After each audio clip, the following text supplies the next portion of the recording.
Hello friends, I'm Aaron Ciotti, everybody calls me Ciotti. Welcome to Whoop Wednesday. I'm getting ready for a little trip to Florida. Welcome to Man Forgets How to Fly 5-inch. It's more like it.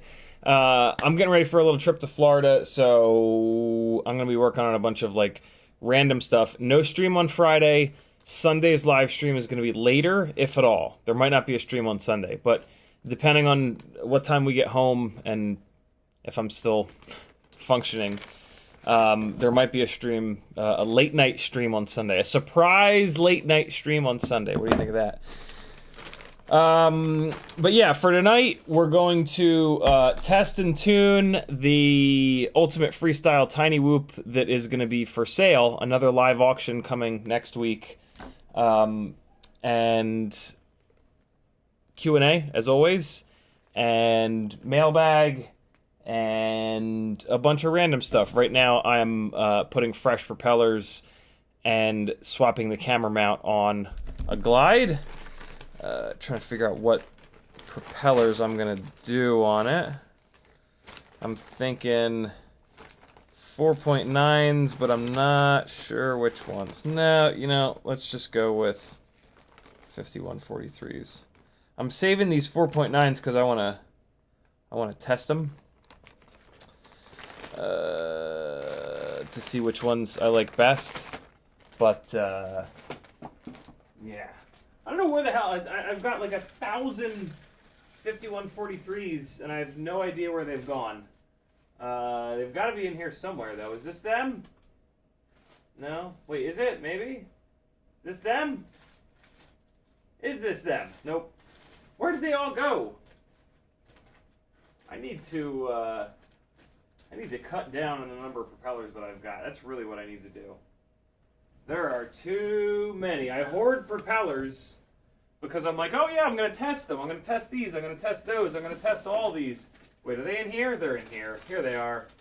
I bet you this is them. Say 5143. Yay! Look where I put them. I put them in the Kill All Carbon tote bag, which you can get on my Etsy store. This is my full-time job. If you'd like to see me survive and not die, head on over to CiottiFPV.com and click a whole bunch of buttons. Patreon helps me out the most. This coming Monday is a giveaway stream, so if you join Patreon on the $5 or up tier, you will be entered to win some stuff. This coming Monday, and then 2 Mondays after that, and 2 after that, 2 after that, 2 after that, 2 after that. Over on Etsy, I've got some really fun stickers and random hardware that'll definitely help you during your builds. Fiverr, you can work directly with me one-on-one. You can benefit from my 6+ years of doing this and save yourself a whole bunch of time and money, more than likely. And then over on Teespring is where you can get this wonderful tote bag, because you know that you've always got like 1 or 2 extra things that don't fit in your flight bag that you want to bring with you, and then you end up putting them in some janky bag and you feel like an idiot. PayPal button if you want to do a super chat, but you don't want the evil YouTube and Google overlords to take 30-something%. And a whole bunch of affiliate links. If you're ever doing an order on one of these websites, before you check out or at any point, you can replace your bookmarks with them. WeBLEEDFPV, NewBee Drone, FPV Cycle, Amazon, Get FPV, Oh My God, HD0, Flywoo, Banggood, Camera Butter, AliExpress. If you click any of these before you check out, I will get a small percentage of that order, and I will use it to continue to do this and make content for you lovely people. In the chat, Bulldog FPV was first, Frank Nicholas, Northern Tier, McMucus, Gusto, McConnell Studios, Jason, Calpurnia, Thurnberg, Borked, Chris Mel, Ramjam, Brandon Woodford, Fractalized, Stevie, Jesse Garcia, Northern Tier again, Flush FPV, 8-Bit, and Cortez, 8-Bit rather.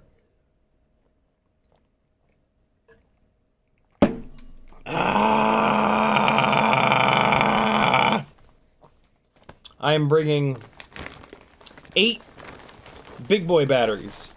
4 5-inch batteries and 4 TinyWhoop batteries, and then a bunch of TinyWhoop batteries just for funsies.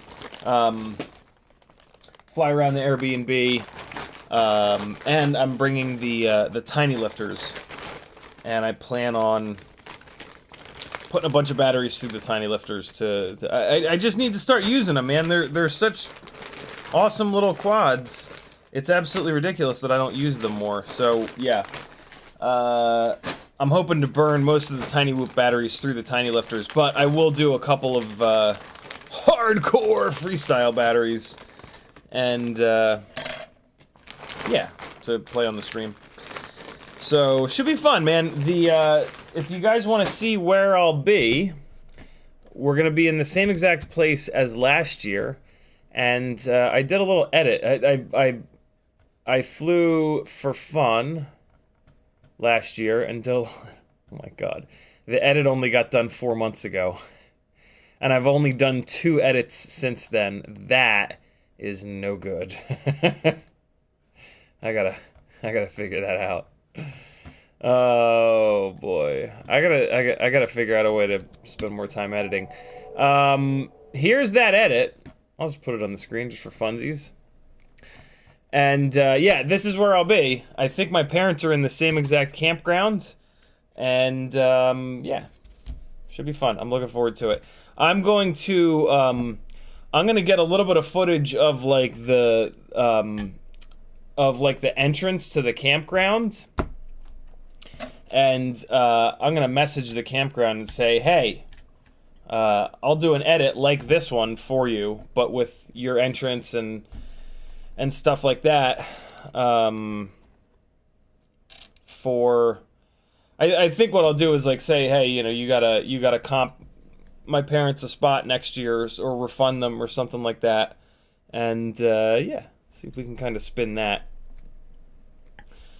It's what I've found is that like asking for money doesn't really get you anywhere. Nobody really has any money. But if you ask people to barter, they don't really like see the value of their time, so they'll usually barter you something good. So yeah, that'd be cool. But check this edit out. I think I put the link into the description. The song that I used mixes really well with it, and it's super nice. And I really want to go back to this spot here. These really tall palm trees are like spaced out beautifully. I was flying really careful on this day because I was flying my analog cinematic 5-inch rig, and I just didn't want to bang it all up. This time, the rig that I'm putting propellers on right now is the Rocinante full tilt freestyle rig with DJI. I'm bringing DJI this time, and so yeah, I'll be able to see where I'm going. I mean, the quad won't really perform any better, but I'll push this rig a lot harder than I was pushing that rig. So that'll be cool, because I was like really kind of reserved when I was flying that tree spot, which is kind of good, because like if you crash into a palm tree, man, those palm leaves are vicious. So there's a really decent chance that if you whack a palm tree really good, that the fucking dog, man, this dog is just crazy. Absolutely anything happens in the street or in the front yard or anything, and he goes completely bananas. Like, dude, you're not accomplishing anything. Just quiet down. Good Lord. Ah! Hold on, friends. Hold on. Okay. Huzzah. Put that GoPro mount there. And we're back in business. Yeah, I'm putting a Hero 8 mount on the front of this Rossi. It's actually a 40-degree Hero 8 mount. I'm gonna kind of play with that. I'm gonna turn the camera angle way the hell up. And yeah, I don't know. We'll see. Maybe it'll be cool. I think both of these rigs now have 40-degree mounts on them. I mean, if I'm gonna fly a 5, you know, I'll have the TinyWhoop there, and I'll use that for really slow stuff, and then 5-inch rigs are for really fast stuff. So we'll see. I don't know. The 40-degree thing is interesting. It feels very awkward, but it's a different look, and I don't necessarily think that's a bad thing. So we shall play around with it, see what's up. I mean, this is all just like completely for fun anyway, so yeah. But yeah, check that edit out, yo. You'll dig it if you haven't seen it yet. Bannister Post with a $6.99 Canadian super chat. Thank you, brother. He says, hi, Ciotti. I'm a TinyWhoop noob, but excited with my first Meteor 65 build. How do you usually mount the VTX on these? I'm overthinking it. To be honest, I prefer the Happymodel AIO that has the VTX built into it, but I did just do a build like 1 or 2 streams ago with the Betaflight board where I put the VTX on the bottom, and it's tough, man. I did not put it in the right orientation on the bottom, and yeah, it's really tight. It's really tight to put the VTX on the bottom, and your wire runs have to be like absolutely perfect, or else you're gonna have wires hanging up in the battery bay. So yeah, if you want to watch that live stream, there's some pretty detailed video of exactly where I put it. If at some point I do it again, I wish that I had rotated the VTX 90 degrees clockwise. So if you follow along that build, rotate your VTX on the bottom of this thing, 90 degrees clockwise, and that'll help you out with the way the UFL antenna needs to be run. Other than that, yeah, just take your time, be super patient, and have a pillow handy that you can scream the F word into. Because it's just really, there's just no room. And like it'll fit for sure, but like everything has to be absolutely perfect. Otherwise, the VTX is going to sit up too high, and the batteries are going to catch it when you're putting them in, and that's just no good. So yeah, good lord, look how look how silly that looks with 40-degree up tilt. Good God! All right, I'm going to put a little bit more up tilt on the FPV camera to kind of match, and we'll see how this is. That's 40 degrees up tilt. Good lord. Well, footage will be interesting to say the least. Wow, that is crazy looking with that much up tilt. Hold on, I need to get this camera mount. There we go. There we go. All right, so Freestyle rig is ready to go. I've only really got like 2 batteries to put through this. I don't want to fly the 1400 mAh batteries on this guy. This will get the 2 1050 6S's. So yeah, the 5-inch batteries I'm bringing are 2 Tattoo R-Line 6S 1050s, and then 2 1400s. And the 1400s are for this guy, the Razorback. And he's got bigger motors. These are 1506 fresh FPV cycle motors. And yeah. And I'm putting 5236 propellers on this, and I need to throw a couple of foam pads on the bottom here. So, yeah. Hopefully I don't lose this in the ocean. God, I hope I don't lose this in the ocean. And this rig actually has a 30-degree mount, but when I'm charging with this, I want it to be looking down a little bit more, is my excuse, and I'm sticking with it. So this guy is good to go. He goes over there. And now we can put some propellers onto this big bastard. The only reason why this would not come home with me is if these are not the one-piece Bell 25mm FPV cycle motors. And I've heard from very few people, but a couple people have said that even without crashing the rig, they've had the bell separate. Not many people, so should be okay, but I'm, yeah, a little bit weirded out by that. I wish that I could just order the, well, can you? Bob was talking about wanting to offer just the bells. FPVcycle.com. 25mm Imperial motors.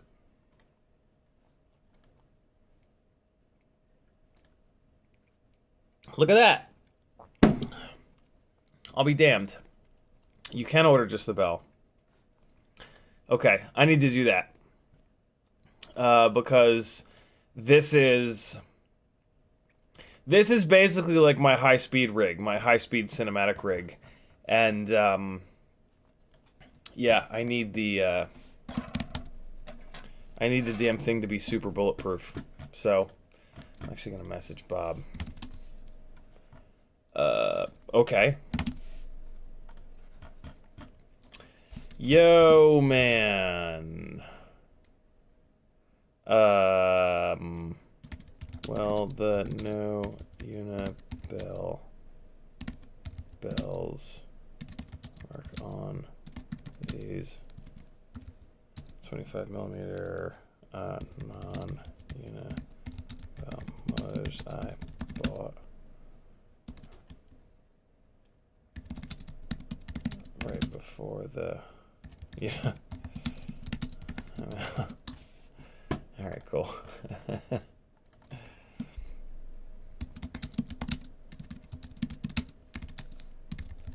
I'm also doing a TinyWhoop.com order. Is there anything on, look, I found this sky blue. I'm gonna do an ultimate freestyle TinyWhoop for auction at some point here with this sky blue frame with the 32,000 kV sky blue motors. Won't that be cool looking? And I think that's the one that I'm gonna use the, the clear canopy on. Won't that be slick looking? Yeah! But unfortunately, the clear canopies are out of stock already, and I just asked Jesse if he's been dyeing them. Oh, that's cool.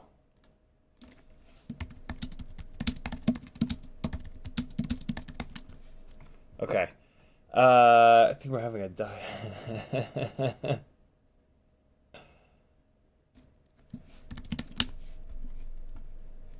Jesse's got some cool stuff planned, yo. He's got some really cool stuff planned.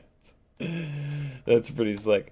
I can't ruin the surprise, but hey, if you want to talk directly to me in the chat, all I gotta do is type CiottiFPV, it'll light up in orange, and I'll know you're talking to me.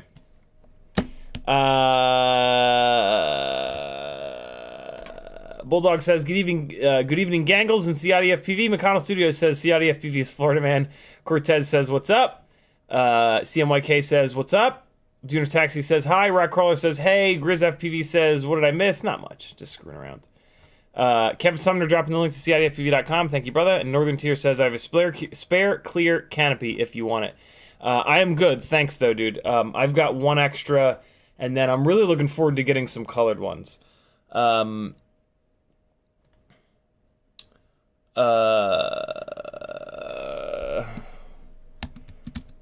does the...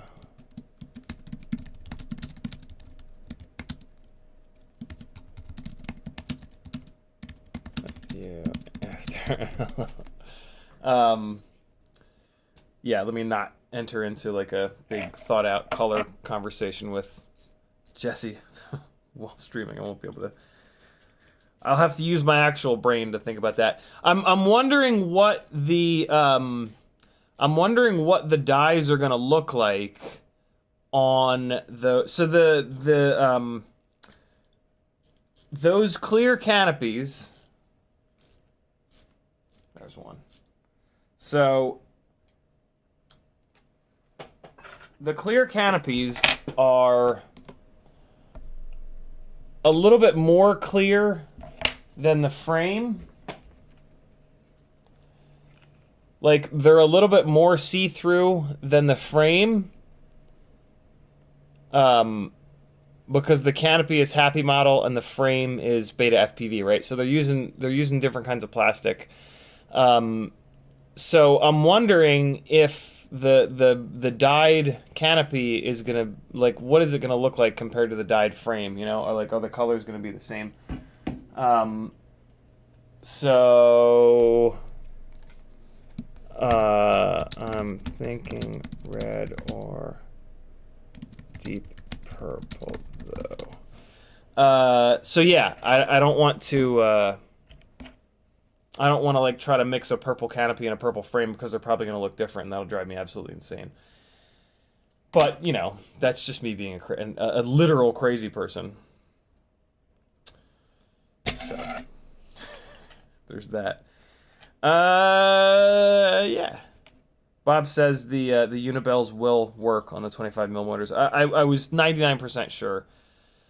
Tuner Taxi says, what blue motors are you talking about? The what are they called? Moon Travelers? The 32,000 kV 702s. They are a light blue. That's what you were just looking at on that rig. Kind of see him there. Woo! So yeah, we'll build a I'll build an ultimate freestyle TinyWhoop for auction, for live auction. And yeah, it'll be great.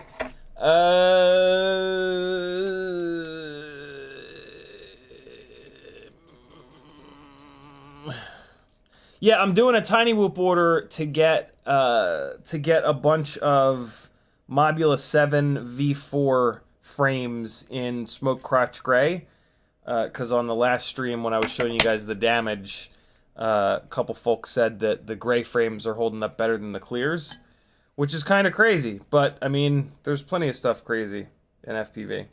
It shouldn't be. The clear frame should always be more durable. But sometimes crazy shit happens, yo. All right. Oh wait, no, I gotta get some foam fetuses on here. Foam fetuses.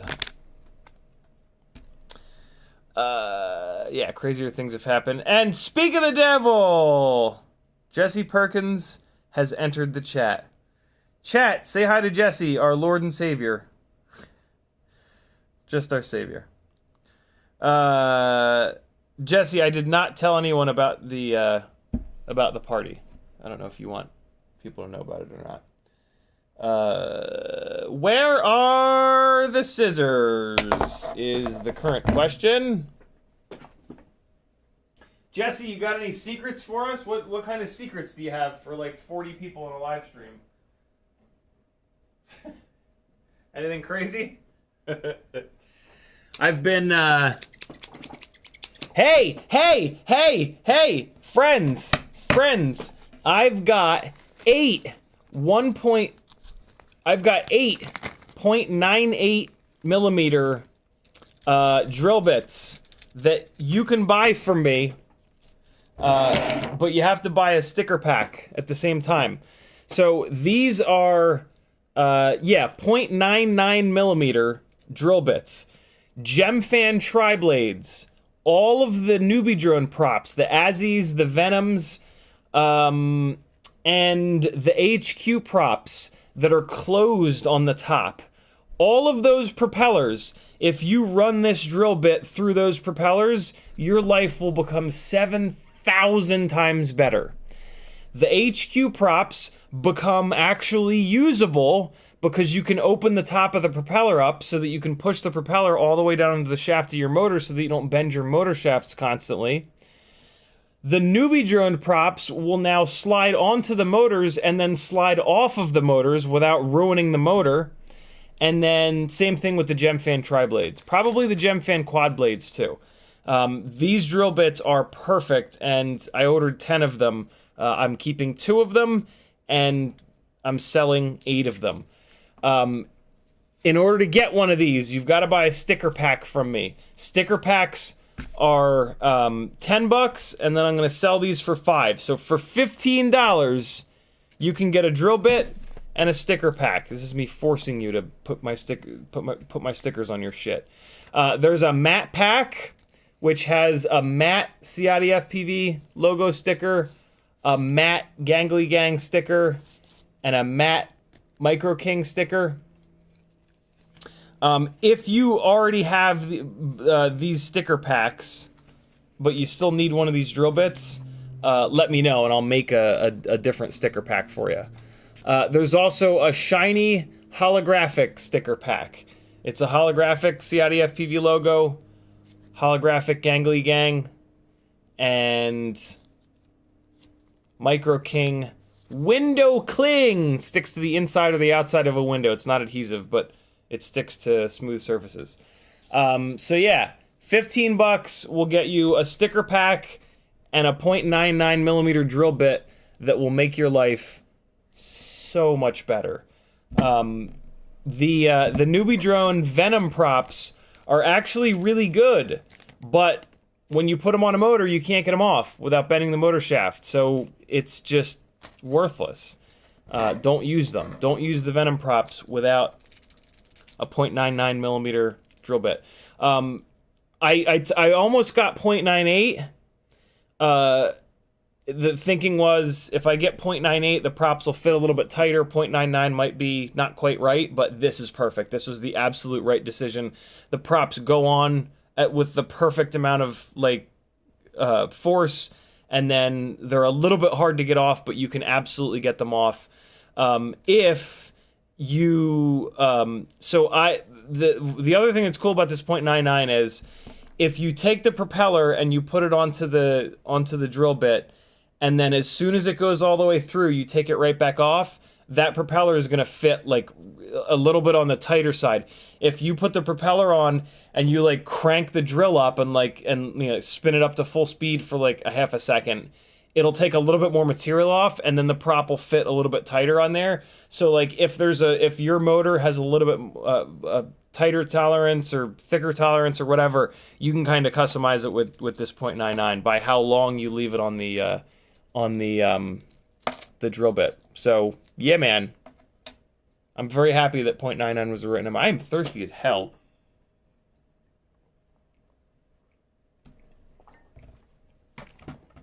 What's going on in chat? 0.99, yo. Freelo just says you have low-flying aircraft noises in the background a moment ago. Really? Was it when I was shaking it? Manjaro Black says CNC Kitchen recently tested the strength difference that color makes in filament. Somebody was mentioning that the other night.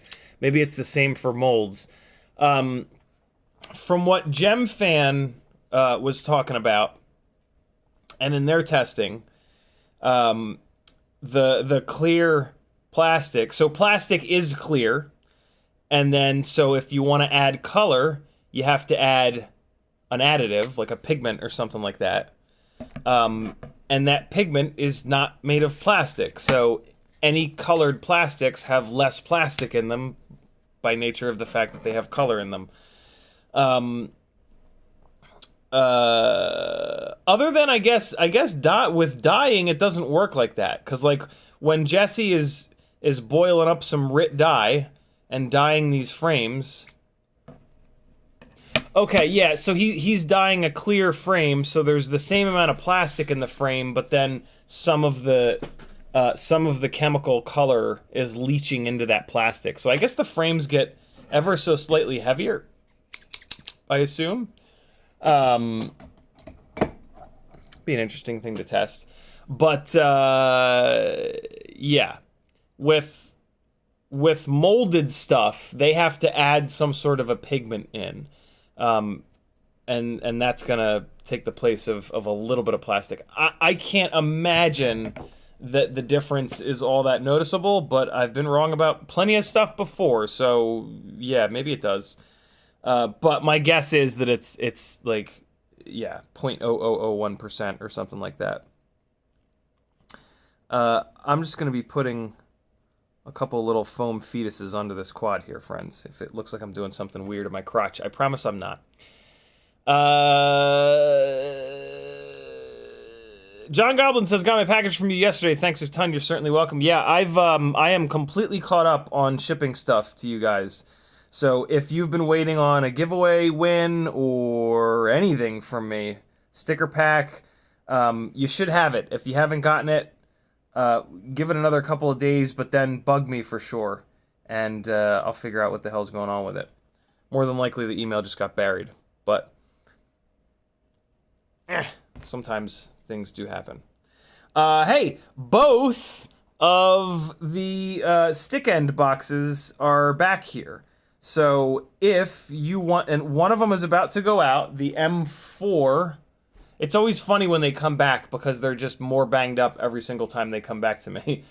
This is the M3 kit, and there's nobody signed up for this to go out at the moment, so this is just going to kind of hang out down here. But the M4 kit is about to go back out very, very, very soon.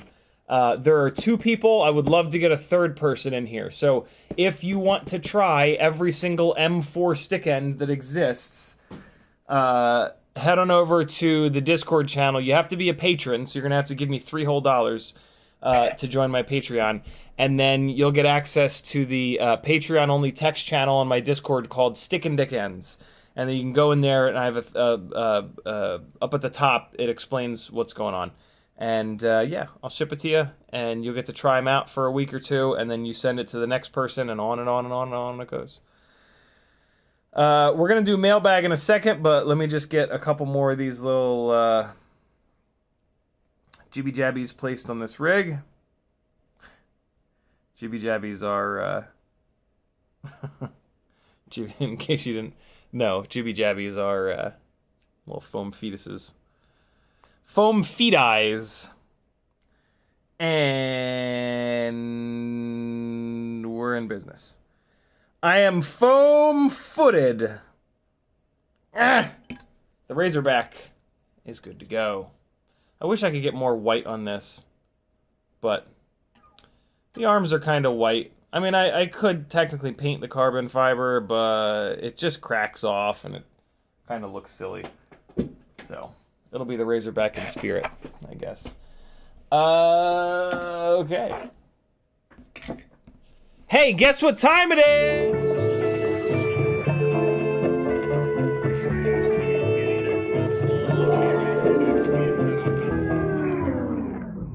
Check out my ball bag, friends. Look at this, yo. Look at this. Look at this. Would you just look at it? Anonymous from chat. Anonymous sent this over. He ordered 1 from Amazon, and they sent him 3. So he sent me 1. This is going to be really cool for our camera testing. I'm super excited about this.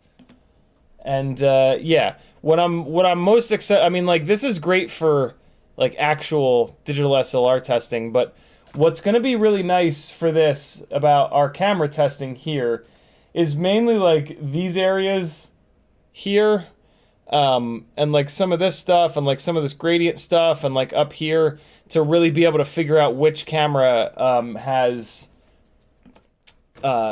is a little bit.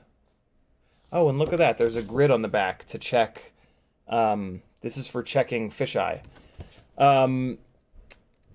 Yeah, to see what. Well, the problem is going to be I'm going to have to hold this so close to the cameras that the lens focus, the distance that the lens is focused.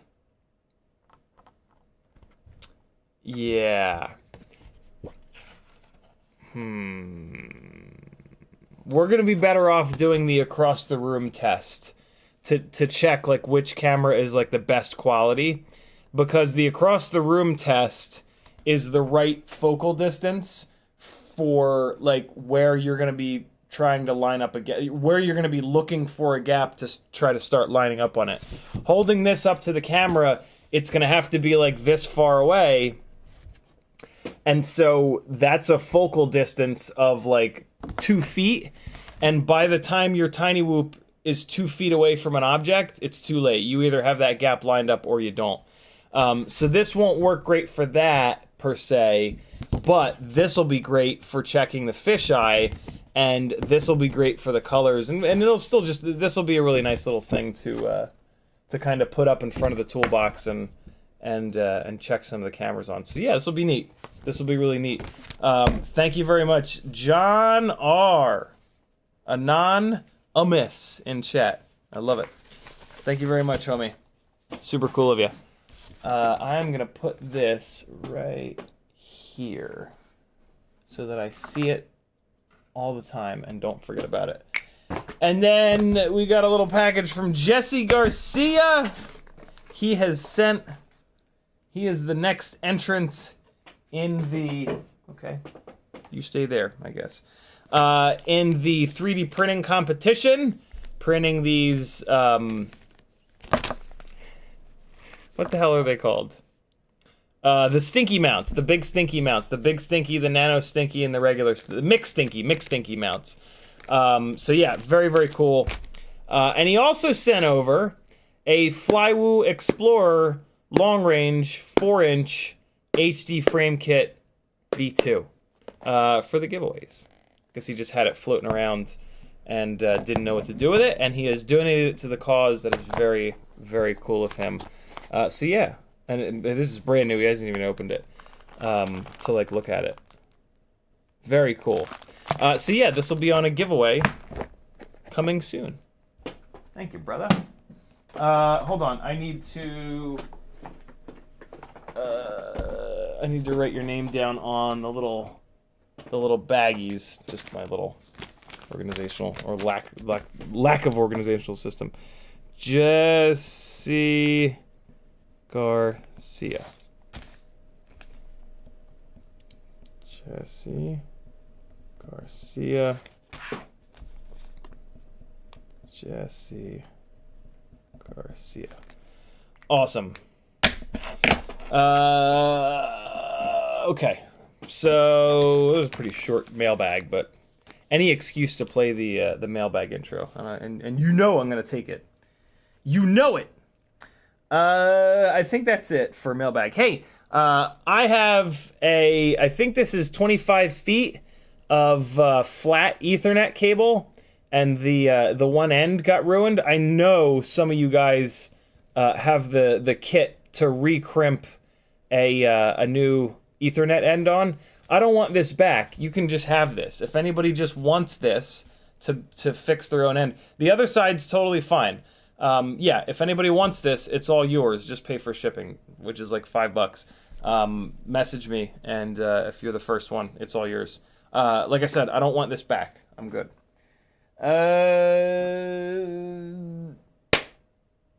Yo, 0.99 millimeter drill bit. Ooh, you know what that means is that the new prototype HQ propellers is the word I was groping for, are now able to be used, and I've actually got them on the 0603 rig right now, and they feel pretty good. I flew a couple of batteries on it the other night, and I was pleasantly surprised. So let's do this real quick. We're gonna rip a couple of TinyWhoop batteries on a couple of different rigs, just for funsies. I've got a ton of TinyWhoop batteries charged up, and yeah, let's just go around the horn on a couple of rigs here real quick, just for the fun of it. I don't know why. I do not have a good reason to do this, but we're gonna do it anyway. So we're gonna go from like least powerful and heaviest to lightest. So the first rig we're gonna fly is a simulation of a NewBee drone BLV4 if you were to swap on the new NewBee drone Flow 0802 25,000 kV motors. I just want to make sure that I have the motor limiting set properly on this thing. So the motor output limit is set to 70%. I guess 70% of 30,000 kV is 25,000 kV, is that right? That seems like an awful round number. 30,000 times 0.7 equals 21,000. Okay, so that ain't right. I thought that sounded wrong. 30,000 times 0.8 is 24,000, so I think it's 0.82. 30,000 times 0.82. Let's go 0.83. So we're gonna set the motor output limit to 83%. And save it. And, oh, you know what's interesting? This, I was wondering what 70% was. 70% is what I set the tiny lifters to with the 18,000 kV motors on 2S. This AIO is from a tiny lifter. So that makes total sense why that motor output was set to 70%. So now we're good. Throttle boost, jitter. The tune is actually kind of fine. Dmax is cranked up. I'm going to turn the feed forward down a little bit here. Other than that, should be good to go. Turn this down a little bit. Turn this up a little bit. Why don't I show you guys what I'm doing? That's a novel idea, isn't it? Where are these filters at? Let's get these filters cranked up a little bit. Take care of that. Okay. Take the harmonics down to 1. All right, cool. Let's leave it here. That's a fairly boring tune, but whatever. It'll work fine. Chat has absolutely exploded. Let me get caught up real quick. Jason Crabtree says, I doubt you own a scale sensitive enough to pick up the weight of the die. I certainly don't. Yeah, I certainly don't. Tuner Taxi says, I'm definitely bringing 2 loaner TinyWhoops to Rampage for anyone who wants to fly but has never flown a TinyWhoop. That's very cool of you, Tuner Taxi. I'm going to bring the Tiny K truck. so you guys can chase the tiny K-Truck around. That should be fun. But Richardson says, seems like you'd want a TinyWhoop cam focused a few feet ahead of you, right? Not me, man. I want it focused like 10 feet out. Like I wanna see the gap early and start to be able to get ready for it. Also, as your focal distance increases, as your focal point goes farther away, you gain more depth of focus. And pretty quickly, like if you put your focal point to like 20 feet out, it's basically set to infinity.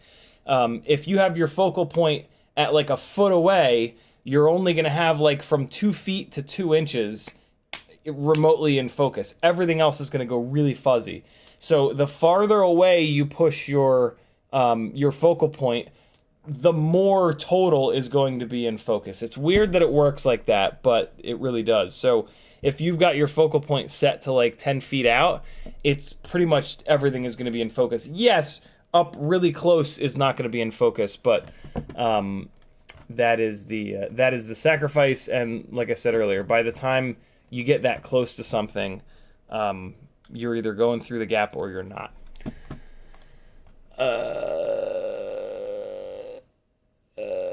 Freeloader says you could use whiteout on the edges of the carbon to keep the touch-up cheap. That's a cool idea. InFlight FPV says, what is the best TinyWhoop and ELRS module for the Tango 2 Pro? Thanks. InFlight, go to Joshua's website, fpvknowitall.com. Go to the TinyWhoop section. I did that entire TinyWhoop section. There's multiple different builds. The cheap and easy build is the best one. It's the one that I fly all the time. And the only thing that's not on there is the motor swap, and you have to pick. 0702s are my personal favorite. 30,000 kV is probably your best bet. If you want to go a little bit less than that, you can on tinywhoop.com. Yeah, it's up to you, but 702s are the magic at the moment. Mudderson says, I got a crimper and ends. I'm up for it. Message me and I'll shoot it to you, brother. Jesse Garcia says, oh, sweet. That tracking didn't show up. I was about to get stinky at the post office. Freeloader says, that is the best reason to fly. Michael D says, happy Wednesday. TinyWhoop has a really sensitive scale. He's going to test it. Very cool. Christian says, no FPV in the tiny truck yet. Not yet, but by the time Rampage rolls around, there certainly will be. Michael D says, big shout out to everyone who's been doing timestamps in the comments. It makes so much easier to go back and post videos and find stuff. Thank you. Yeah, thank you guys for sure. Adam C says, finally made it to the stream, just got in from work. Very cool. Yeah, it's mainly Apache Smoke Wounded Sniper and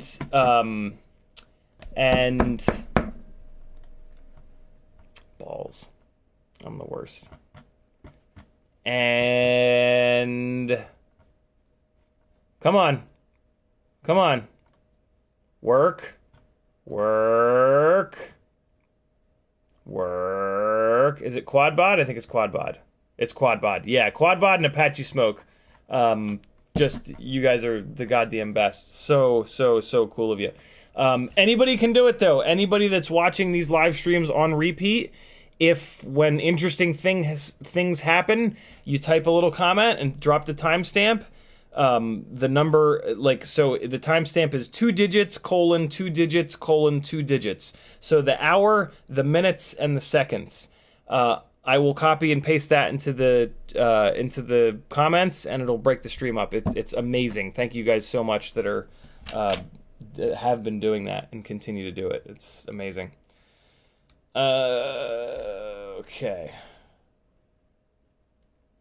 So, again, this is as close. This is a very close representation of NewBee drone BLV4 ready to fly, that you then take the 19,000 kV motors off of and buy the 25,000 kV version of those new NewBee drone Flow 0802 motors and put it on. Yeah.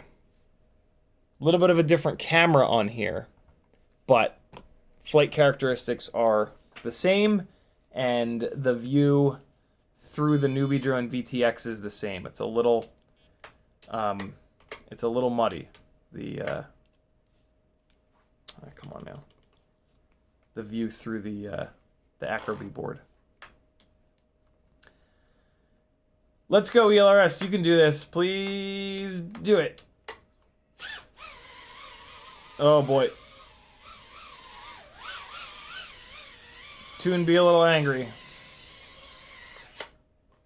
Tune be a little angry. Let's back off that master multiplier. It was... Now we're good. Oh boy. Oh boy. She a thick girl.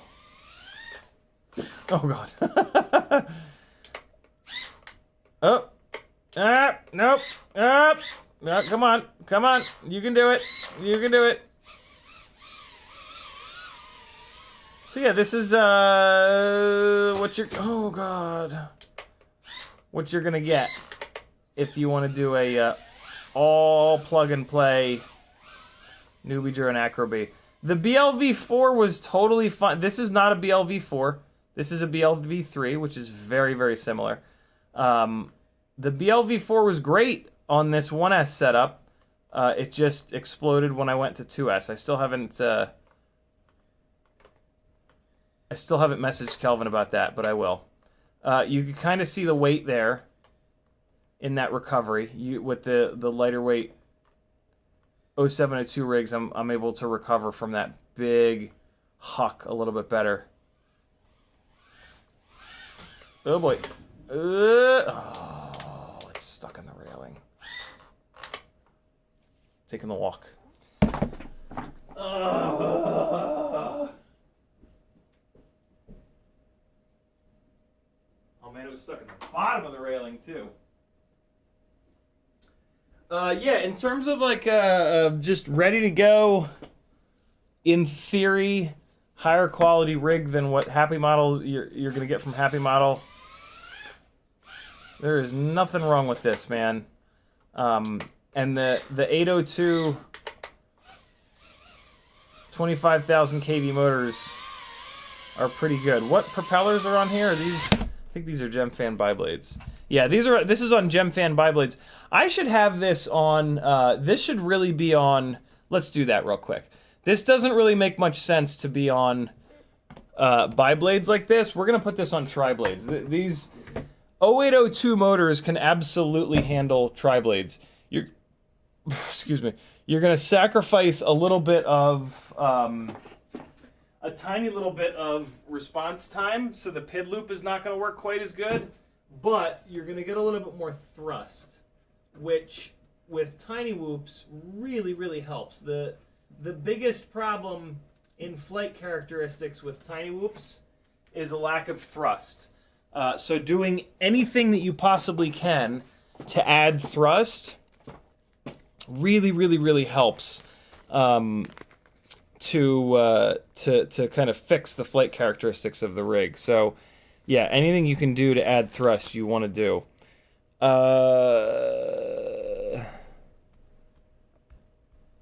Michael D says, I keep forgetting to mention I threw a Happymodel EP2 in with the M3 stick ends. Very cool, Michael D. I didn't even open the M3 stick ends up. I just threw it on the floor here. It literally just showed up yesterday. Very, very cool of you, my man. I put some black... Did I put the black duct tape on this? It's funny when these boxes come back to me because the box gets reused over and over and over again. So each time it comes back, it's like significantly more beat up than the last time. At some point, I'll probably have to switch to a new box. But yeah, kind of awesome to see it make it and bounce. Somebody drew a little dick on the inside of the box. There's a dick in the box. Very cool. Thank you, dude. I'm actually gonna put this into a.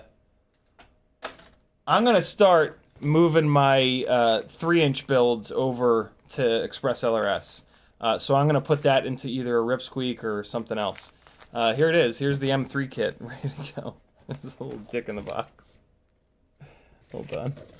I gotta get the light to hit it just right, as always. You can just kind of see it on the other side, down here.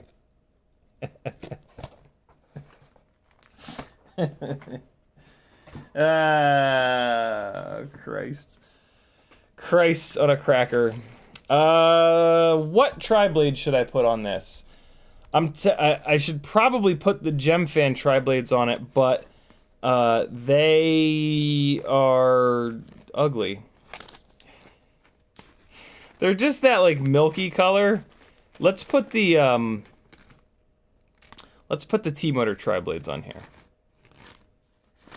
Now, you know what? Let's go full stanky puss, and we're gonna put the we're gonna put a set of the red GemFan tri-blades on here. They're the really high pitch ones, because I just ran the 0.99 millimeter drill bit through these, and they'll actually fit on the motor shafts properly. So that'll be nice. And they're red, and the motors are red, and this rig at this point is just like a wall queen rig, so it might as well look really cool. Although it flies completely fine. Like, when rigs don't fly properly, it's so easy to tell because I just crash constantly. This rig, like, I was doing some stuff just now, not just constantly crashing, so yeah. This rig really does fly decently, but it's heavy, and it's heavy. That's the main problem, is that it's heavy. It's also not going to be as durable. The cockroach frame is not quite as durable, and the extra weight makes it less durable. But, you know, being able to buy a NewBee drone, bind and fly, and have stateside customer service to help you out, and then just swap on a plug-and-play set of motors with 3, 6, 9, 12 screws, that's pretty dope. Let's see how this thing is with the GemFan tri-blades. What do you say? Towards the end of the battery, so not a really fair comparison point, but what the hell? Welcome to OpenTX.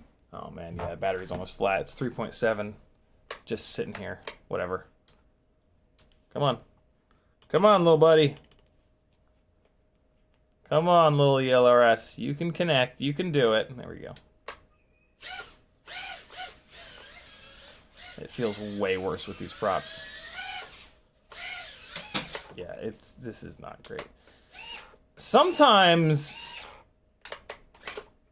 the oh my god, you son of a bitch, you. Sometimes the GemFan bi-blades are just absolute magic. Oh boy, what's happening?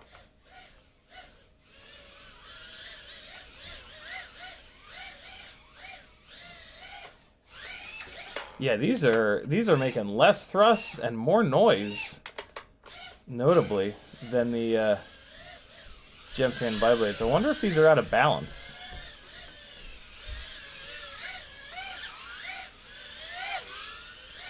Oh!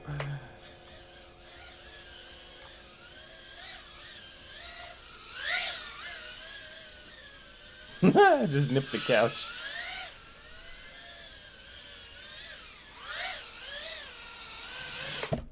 I know what props I'm going to put on here. I'm going to put NewBee Drone Venom props on here. That's the stuff. It's kind of a waste, though, because these motors are red. God, I'm tempted to put the bi-blades back on it. It flew way better with the bi-blades. Time is it? 7? All right. Brandon Woodford says, glad the .99 drill bits are working for you. They are indeed. Squitchy says, I'll take the M3s when it's convenient. Squitchy, jump over to the Patreon. Well, you got to join my Patreon. It's a Patreon-only thing. And then you go over to Discord, and there's a text channel called Stick and Dick Ends, and it's explained what you need to do in there. Oh, Michael D says, don't forget, there's a set of M4s in there. They're the black set in the small clear bag. I need to do that right now. Yeah, somehow a set of M4 stick ends made their way into the M3 bag. Kind of strange, but Not surprising either. Okay. What am I gonna say? There's a smell coming down the stairs. Black set in the small clear bag. That says M3. Michael D, do you remember which ones they are? Are they these? Well, here, check this out. This is what the stick end set looks like. Look at all these stick ends, yo. Look at all these stick ends. So it's not these. It's not any of those. Oh my god, Duke. Oh my god, Duke! Not those.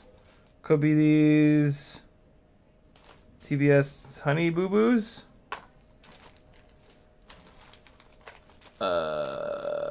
These ones? These ones? Is it these ones? Or is it these ones? Which ones? These are the TBS ones. And then these right here are STP. Oh my god, Duke. I'm going to let you on fire. Like as he says, I think they're the TBS crown jewels. Okay, so the TBS ones are M4. Okay, so I'm gonna put those over here. I wonder if I just got sent 2 sets of M4s, because there's a set in here as well.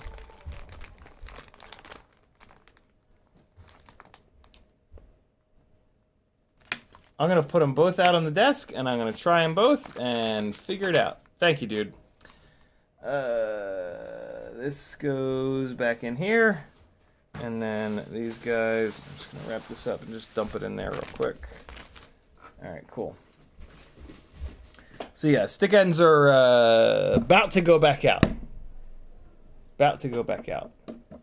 Okay, so that was the heaviest of the rigs. I'm pulling these props off. These are not performing well at all. Man, they were making some crazy noise and.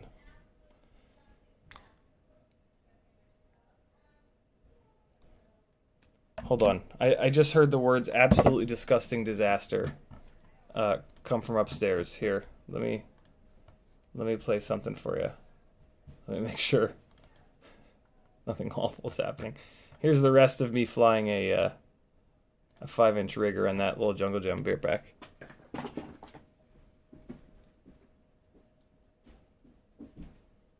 I just heard absolutely disgusting disaster. Is everything okay?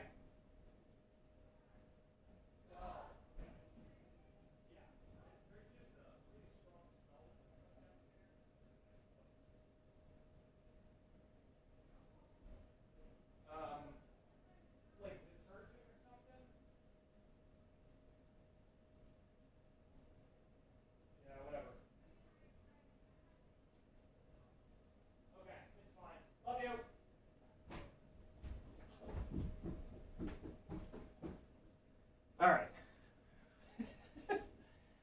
Maggie was talking about the state of Felix's room, not like any actual disasters.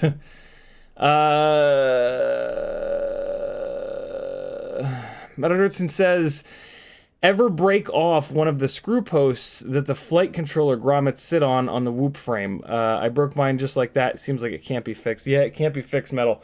That is what just took out the 75mm Mobula 7.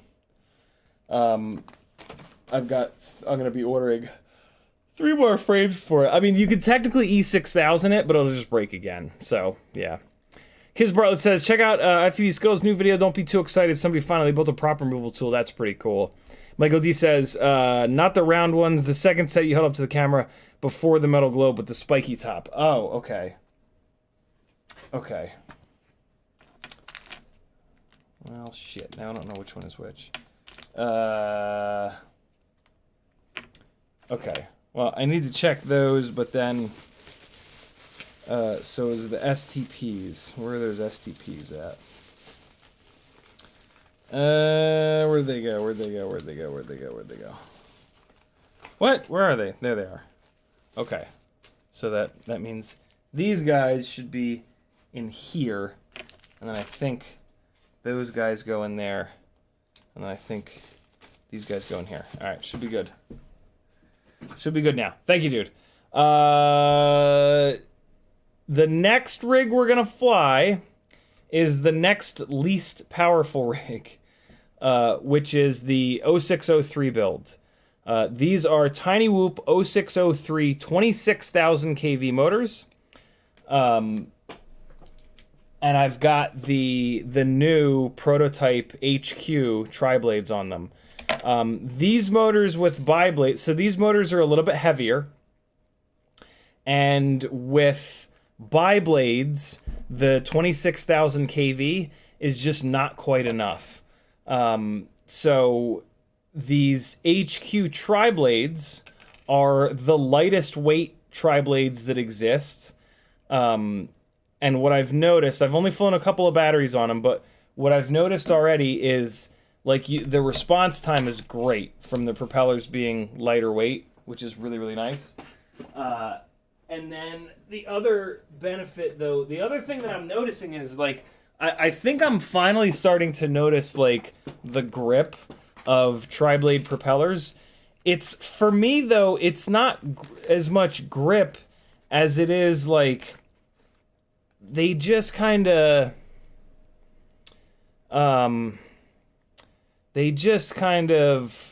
don't...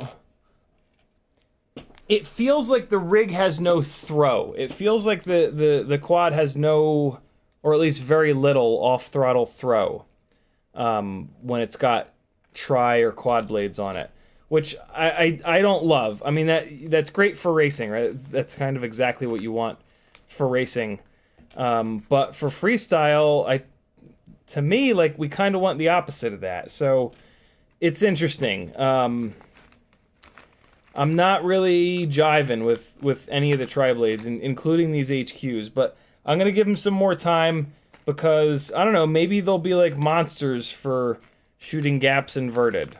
But what it feels like so far, and I'm wondering if you guys can kind of see this, see it in, like, when you're watching. I doubt it, because it really is like a feel. It is primarily a feel thing. Look at this bag of TinyWhoop propellers. These are just all tri-blade 1.2 inch. Yeah. Let me know if you feel like you can tell when I'm flying the tri-blades versus the bi-blades. The problem trying to figure that out with this particular rig, though, is that it's on 0603 26,000 kV motors, which are, like, completely different than any of the other motors that we fly. So, like, this rig I'm about to fly is most similar to the NewBee drone setup that I was just flying a second ago. So I guess it kind of makes sense to fly these two back to back. But yeah, I really want these 0603s to work, but they don't have enough kV for the GemFan bi-blades. And then when I put tri-blades on them, I don't really like the way that tri-blades fly. So it's kind of like, all right, what am I going to do here? But yeah, I don't know. See if you can tell. This rig weighs about the same as that one as well. It's got an extra 1,000 kV, and it's an 0603 versus an 0802. And I think this has the, yeah, this has the RunCam Nano 3 with the old school lens on it. So that's why the camera looks a little bit better. It's also a Happymodel AIO, and their VTXs are a little bit better. Their VTX and their OSD is a little bit better than the NewBee drone. So that's why this this image looks better through this rig. So these are the HQ prototype tri-blades. They are hysterically lightweight, which you can, like, really tell by the how quick this thing reacts. And they just it's weird, man. They just kind of feel like racing props. I mean, it's exactly what they are. They are racing props, but they just have like this weird racing feel to them. It's interesting. Like they just make me want to do this. Oh God! Oh! Oh! You can do other. See, so you see how they just kind of turn corners. Like I expected it to not turn as tight there. Like I keep running into these situations with these where they turn in more than what I want. And I end up like hitting things on the inside. Oh boy. Oh boy, where's it gonna land? No, stop that. Oh my god, the battery's all the way down at 3.5 already. I'm charging through this one.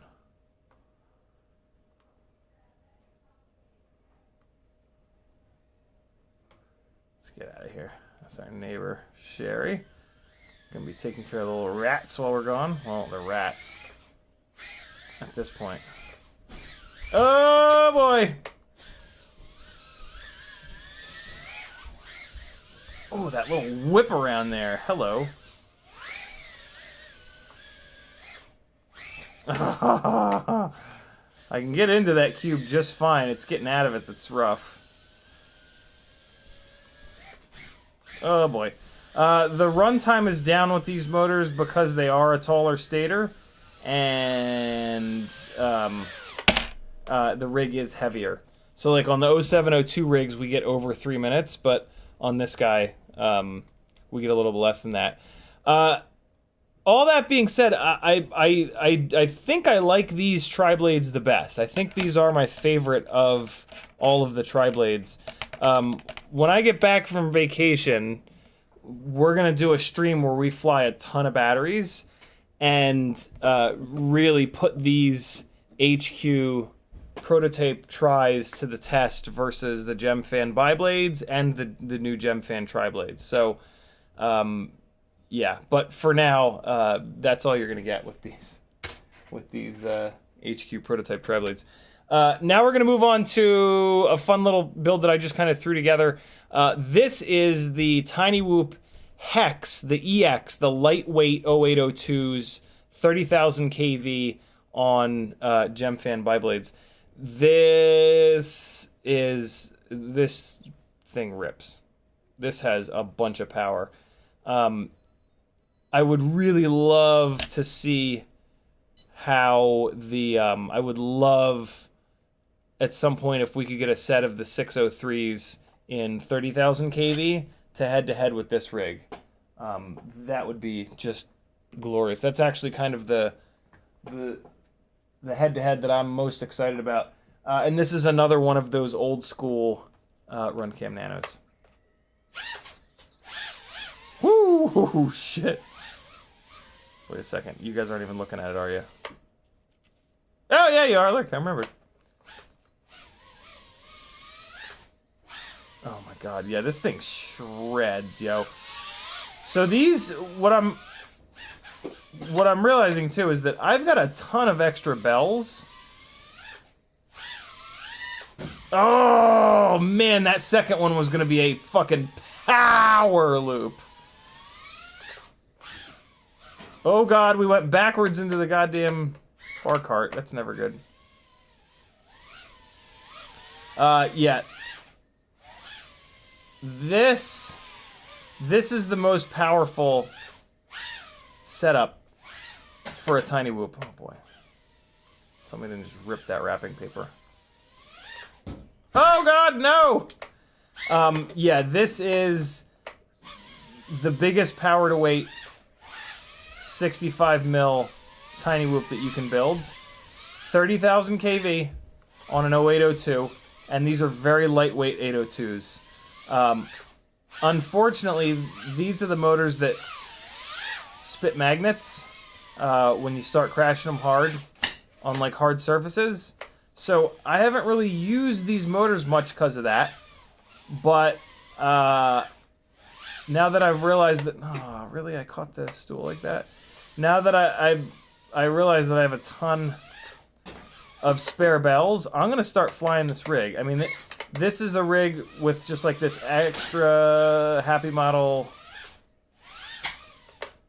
AIO.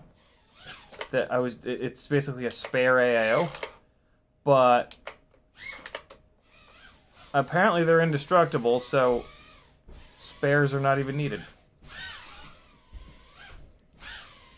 The power is just ridiculous. Even though this is a lower KV at 30,000 than the 32,000 KV 702s, the extra stator volume of the 802 allows this thing to really crank these biblades up to full donkey. Jason Black, that's not gone well. That's enough to make me turn off monetization altogether. There we go. A little bit less runtime. Oh my god. These motors are good, yo. They're good. Oh shit, that was a desync. And that's back behind the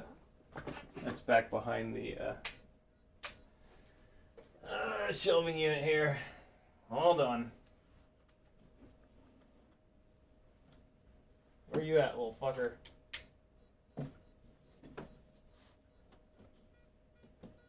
I feel it. I feel it. Ugh, got it. Yikes. Okay. This also has a regular whip antenna on it. Oh boy. Come on now, buddy. Yeah, this is like... Oh! This AIO is like the most banged up. Oh.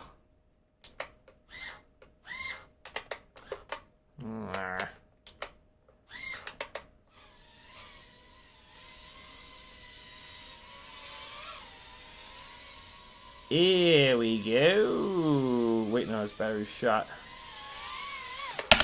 So, you can probably see the difference in power, pretty obviously, right? Between this rig and the other two. It's primarily weight, but it's also that, yeah, this is a 30,000 kV 802.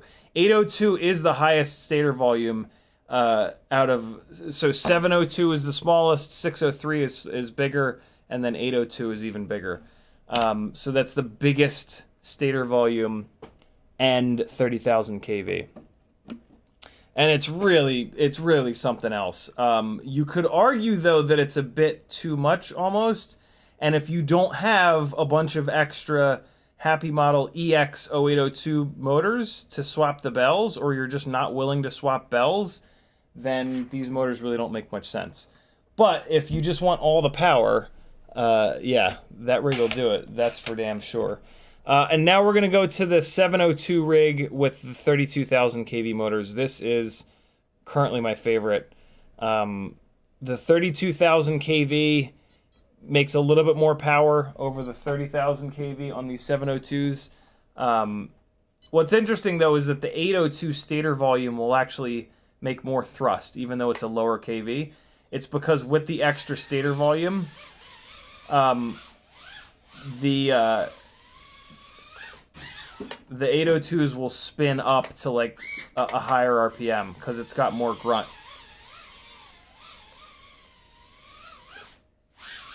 Oh, face first. Face. Oh, God. Ah! Glad I got my hair cut. Easy. The lightness of this rig is just outrageous.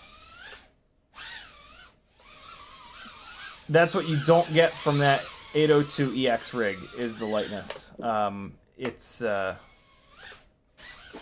They're light, don't get me wrong, but they're nowhere near as light as these 702s. nor are they as efficient. Oh my god. See, so that right there, that's it, man. That's a 702 right there. Like, that's what 702s do that nothing else does. I'm not, like, they literally make me better.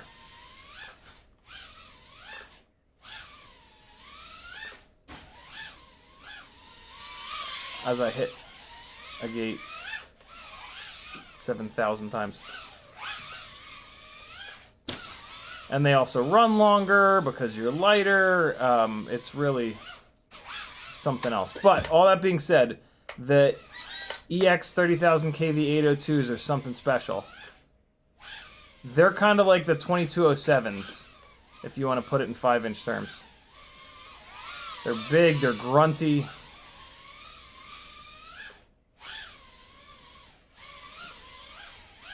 Oh boy, oh boy! We're flying backwards, not on purpose. Let's get it, here we go. Oh no. Didn't get it up high enough. Here we go. Battery's shot. I hit the ceiling and crash prevention turned on. It made the situation get a little weird. Mega couch is still put together because why not? So there you go. There's the 702 32,000. So there's a whole bunch of different setups for you. I know it's hard to kind of see the prop popper, eh?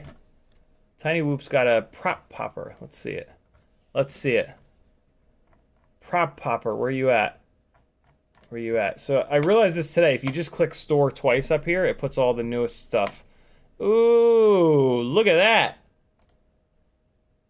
Oh, now that's cool. Now that is cool. A revolution. So I guess this is the new skills video. Hey, there he is.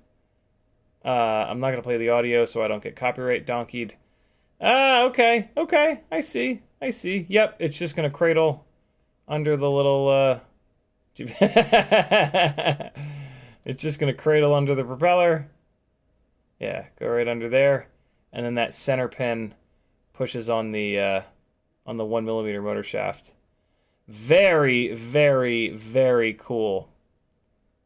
Oh yeah, and then that's the handle. Oh, that's slick.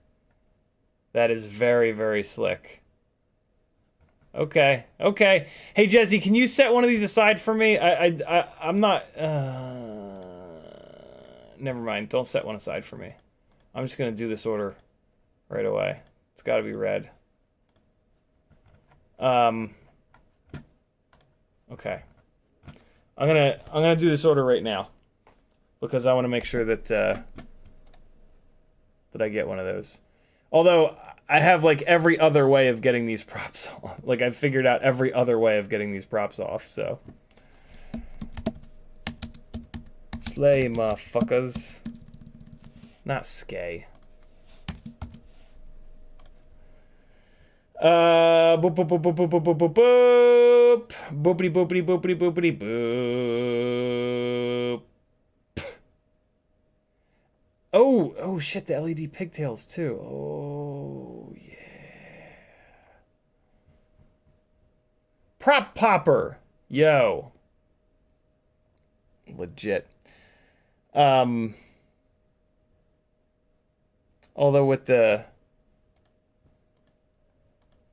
with all the other no, I need to have one here so that I can show it on the stream and get people to go buy it. All right, hold on. If it goes out of stock, it's actually fine because I can. I have a million different ways of pulling these propellers without hurting my little fingies. And to be honest, now that I have this 0.99 millimeter drill bit, like it doesn't really matter anymore.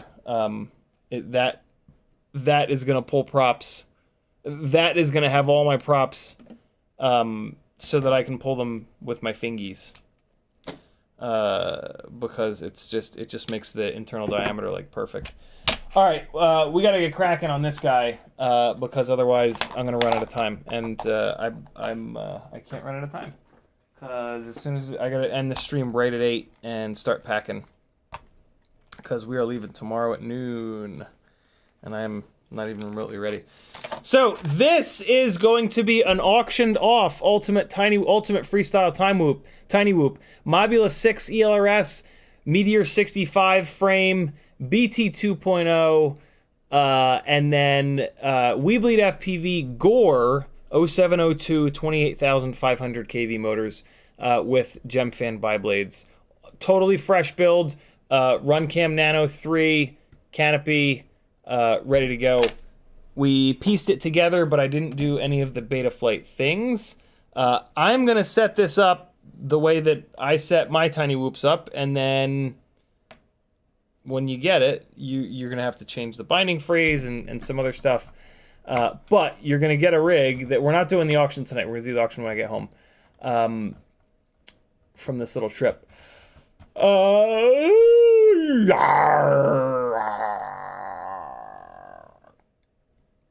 But yeah. Actually, I'm gonna do this. I'm gonna plug this other rig in, and I'm gonna grab the diff off of it because I have made some changes recently that I don't think I have in my document.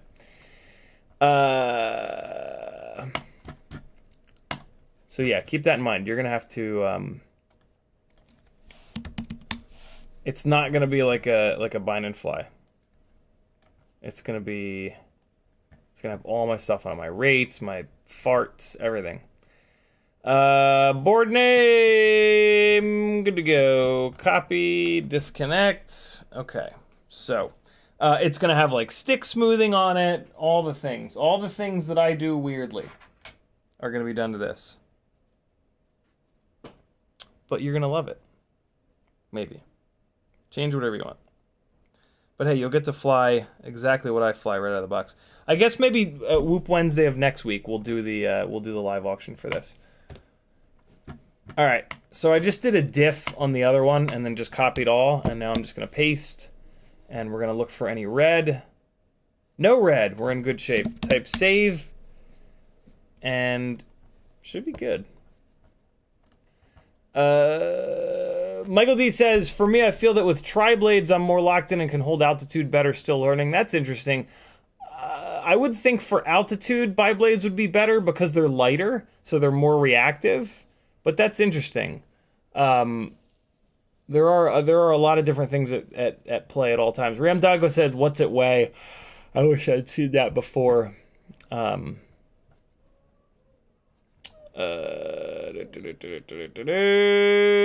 Michael D posted have been the stick ends thing. Awesome, thank you, dude. And okay, caught up on chat. Genuine. Yeah, there will not be any hair in the motors, I promise.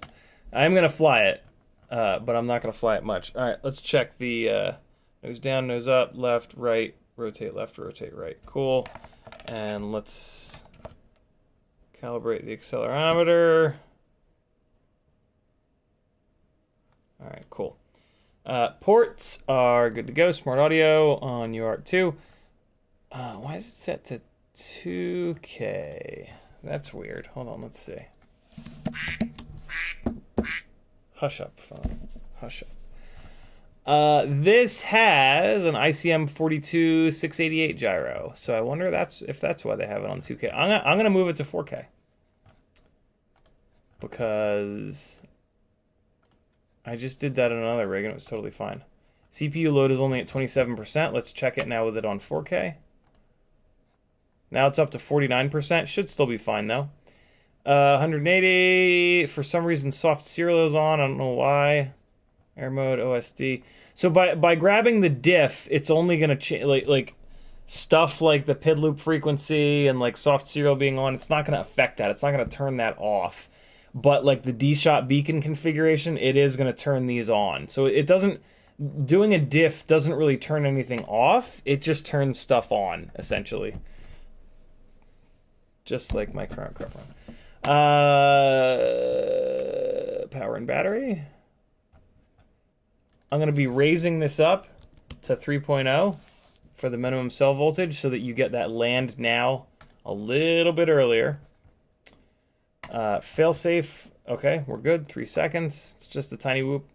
It's not going to hurt anybody or anything. This has a crazy tune on it. Let's back this off just to get us started here. Dynamic idle is at 30. Throttle boost, good. Jitter reduction is cranked. Yeah, so this is going to be an aggressive tune off the jump here. Be interested to see how this is. Turn that center sensitivity up a little bit. And this has the Quad 6 D-term notch filter dialed in there. All right, we're looking good here. Receiver, TIER, deadband 4, RC smoothing, auto factor of 100. It's gonna have my modes and my switches. Adjustments are set up. D-Shot 300, 12 magnets. Okay, props out. Oh, you know, I might need to do a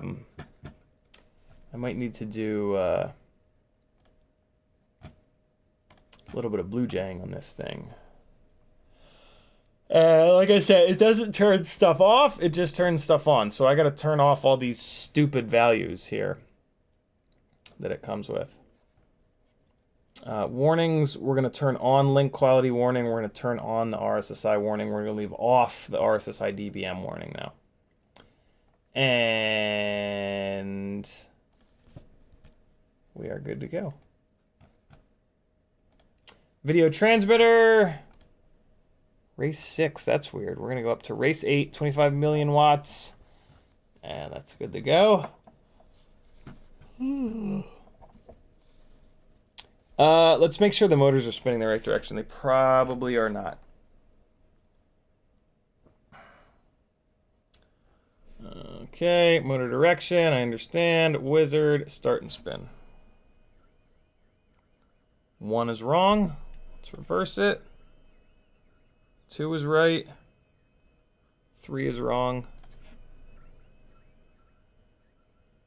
That's weird. 4 is wrong. 1? Oh, no. 2 was right. Oh, wait a second. I just clicked 2. What the hell? 1 is right. 2 is wrong. But 2 is in the back left? What? What the hell? Hold on.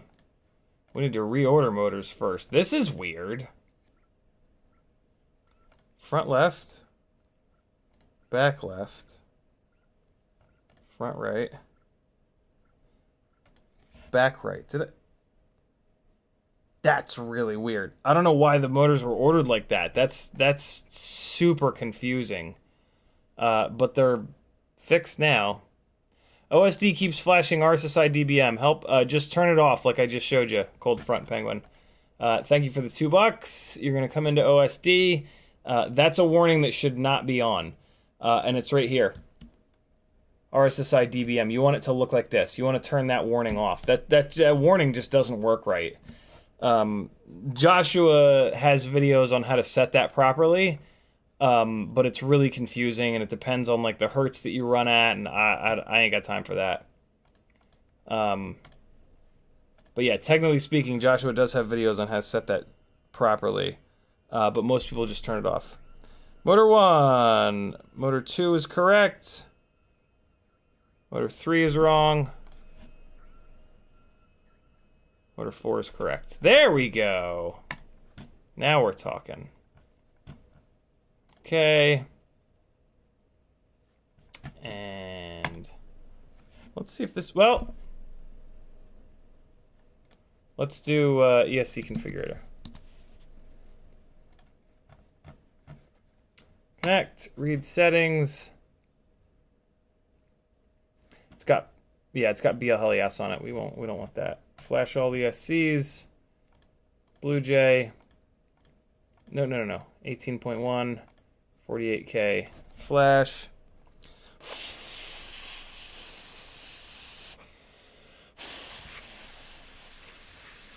McMuga says exact same thing happened to me last night. It's really weird. Kevin Sumner says, have you ever seen a rig's voltmeter get stuck on arm? OSD element never changes during flight. That's weird. Unfreeze on land? What? What the hell's that about? I've never heard of or seen that. That's crazy.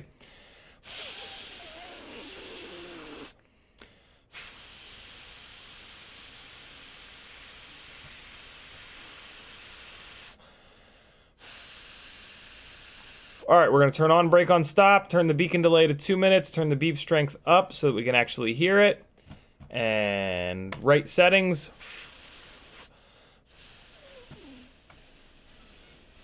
And we're good to go. Now it's singing the song of our people. Okay, I think that it should, I mean, my binding phrase went in there with the CLI dump, so I think this thing should just fly. Let's see. Fart. We'll see how the ICM LMNOP gyro is. Here we go!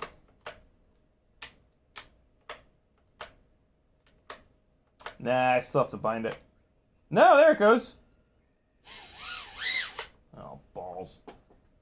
The propellers are on wrong again. No, they're not. When I, it must have changed the direction that the motors are spinning inside of BL Heli going to Blue Jay.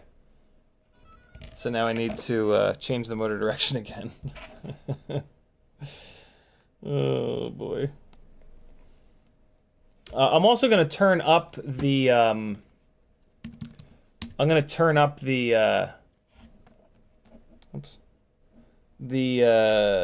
startup power just a little bit. Pop up. Because the right rear ESC was like, or the right rear motor was just barely getting started spinning. And I don't like that. Okay. Plug in the USB first. Then power it up. Connect. Read settings.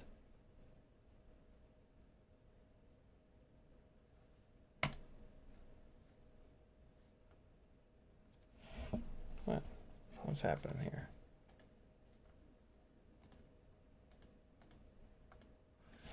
Bueller? Hold on. Let's see here. Will Betaflight connect? Okay, Betaflight will connect. Disconnect. ESC configurator. Why are you so cranky? Connect. I might just be doing it too fast. I think I was just clicking too fast. Read settings. Yeah, alright, we're fine. Maybe? Oh my god, I hate this hobby! Why? What?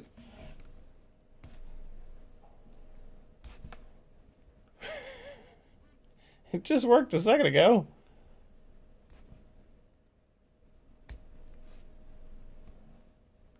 Alright.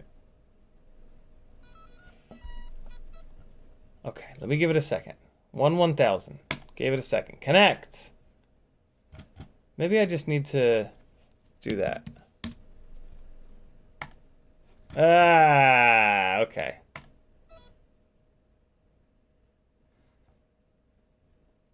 What?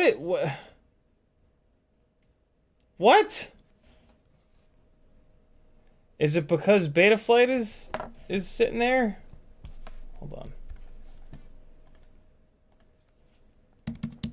Alright, fresh. Let's kill Betaflight. And okay. Plug in USB. Plug in power. Connect. Give it a second. Read settings. It's going, you guys hear it? And then it just sits here and it says trying to read 4 ESCs, but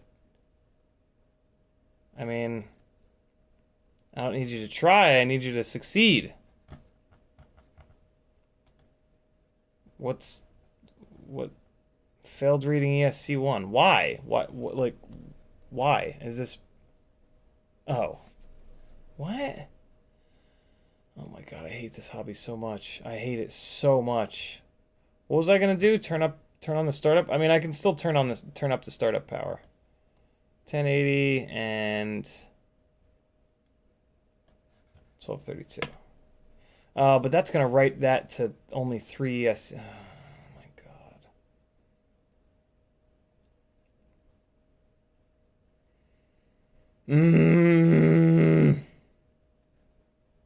Come on now. Why you gotta do me like this, ESCconfigurator.com? Read settings. Is it too hot? Oh, it's hot.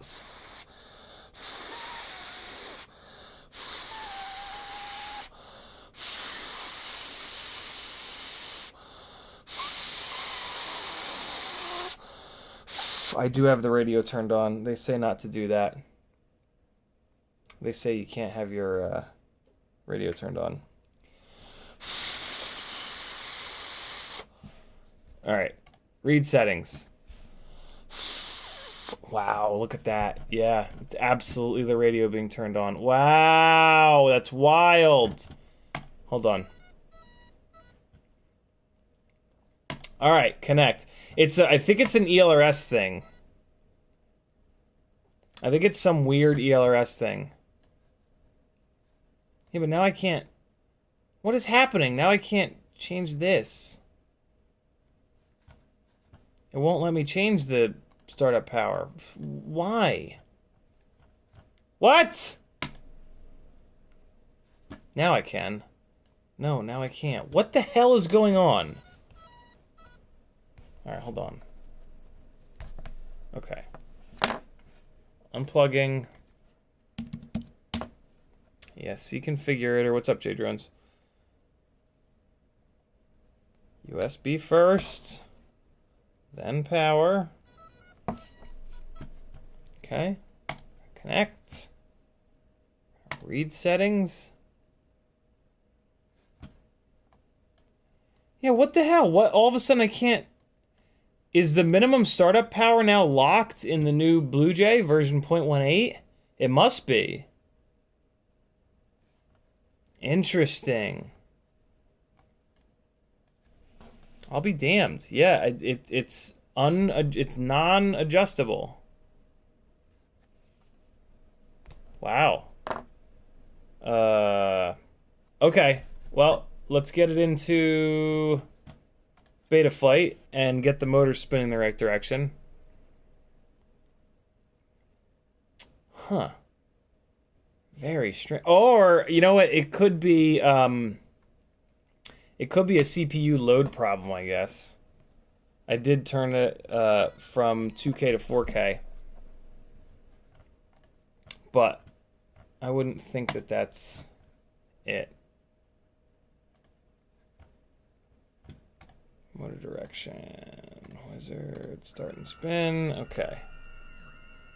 Motor 1 is correct. Motor 2 is correct. Wait, no, motor 1 is wrong. Motor 1 is wrong. And motor 3 is wrong as well. And then motor 4 is correct. Okay! Jeez. Yeah, I agree, Kevin. I haven't noticed that being locked either. But, I mean...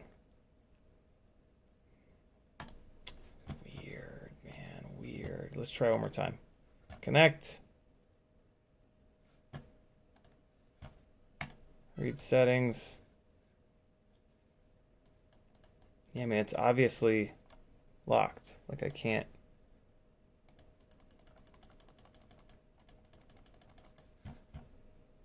Open Melody Editor, that's new. Right, settings. Oh, there we go. That's really weird. I don't know. I mean, it might have been because I was screwing around with it a second ago. It might have, like, been corrupted or something like that. So, yeah. All right, let me just move this up a little bit. Bring this down. We're going to write settings. No. This was normal. I swear to God, I'm going to have to fix it again in Betaflight, aren't I? I'm just going to go into Betaflight and check it.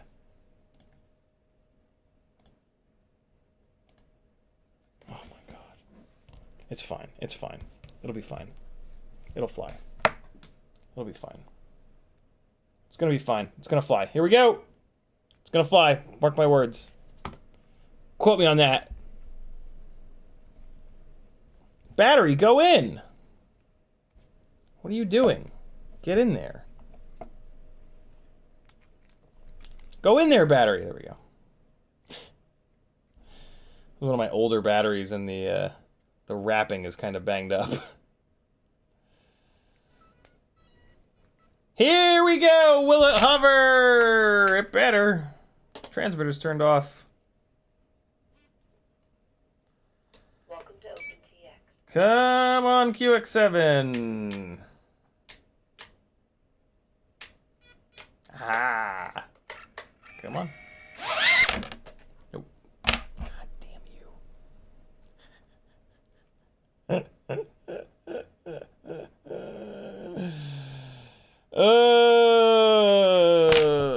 Wow, man, having the transmitter on really made this thing lose its mind in ESC configurator. That's crazy.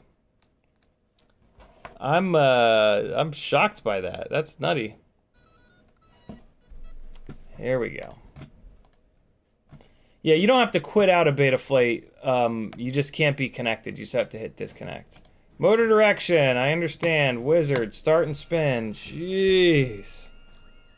Oh, is Mom not down here? Nope. Oh, I thought you guys were down. Motor 1 is wrong again. Motor 2 is right. Motor 3 is wrong again. And motor 4 is right. All right, here we go, fellows. It is going to fly this time. So help me God.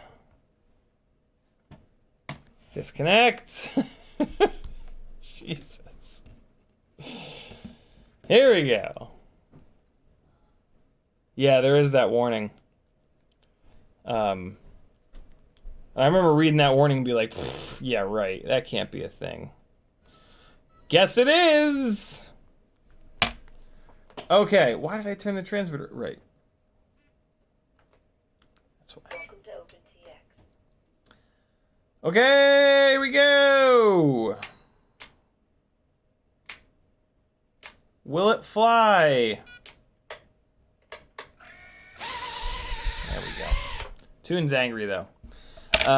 Let's get in the goggles and we will fix the tune in son of a bitch. Where's video? Oh, what?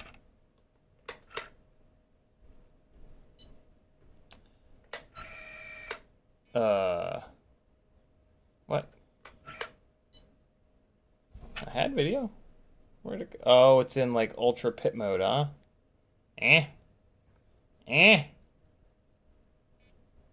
What are you in super pit mode for, little fella?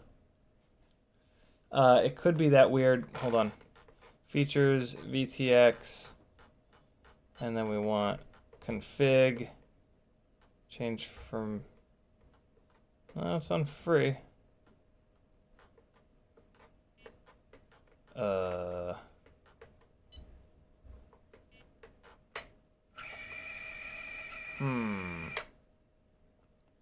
What's happening with the video? It's on race 8, but it's outputting Practically nothing. It's in pit mode.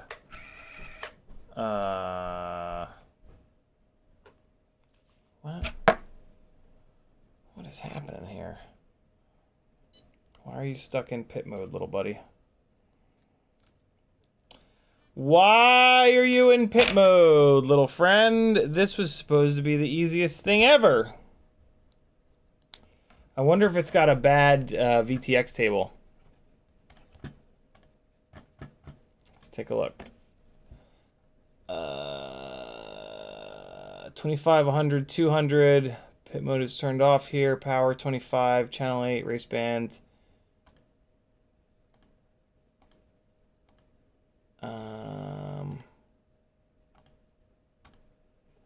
No, that ain't it. Pit mode, no. Pit mode frequency is 0 on until first arm, but we did already arm it, so that shouldn't be an issue. So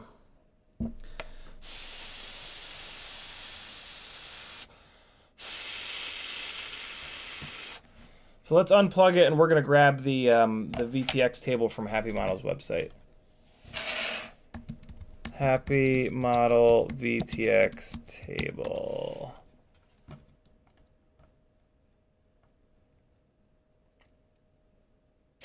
Okay.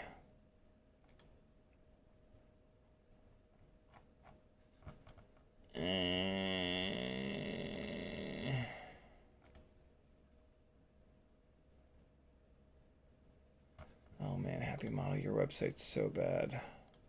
Happymodel Mobula6 ELRS VTX table.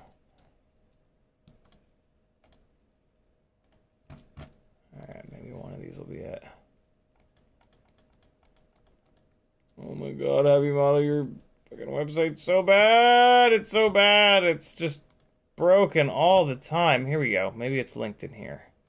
Maybe it's linked in here. Come on now. Have a link to it. Oh, you jerks. Mobula6.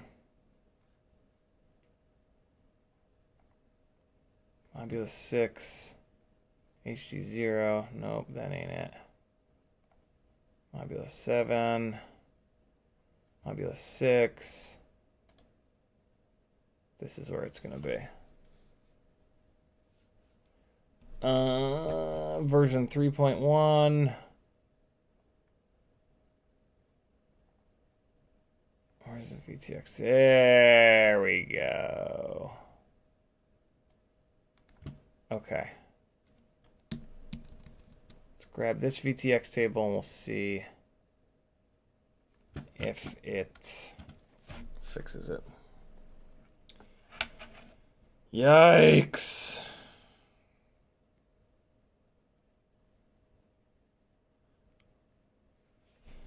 Yo, this hobby is something else. Yeah, it's a VTX table problem. I can see it. I can see it in the bottom of that VTX table. This is going to fix it. CLI and paste and save and all is right with the world.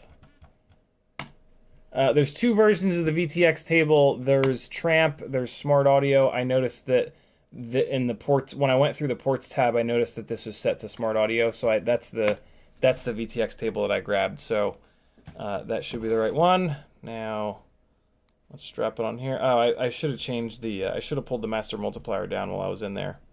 But, it's alright. We can do it in the OSD. Here we get. Oh, come on, man. Really? Features, VTX. Power 0. Oh, wait, right. Until first arm. And there we go. What? What the hell? VTX. Oh, the power was set to, there we go. There we go. Now we're good. Okay, the power was set to 0, but it is also set to race band, so we're good now. We're good now. Wait, actually, hold on. Come back in, profile, simplified tuning. Let's just pull this master multiplier down a little bit. There we have it. Okay. Better.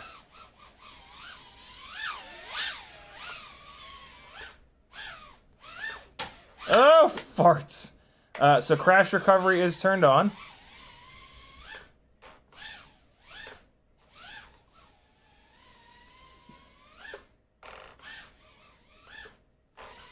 Tune's locked.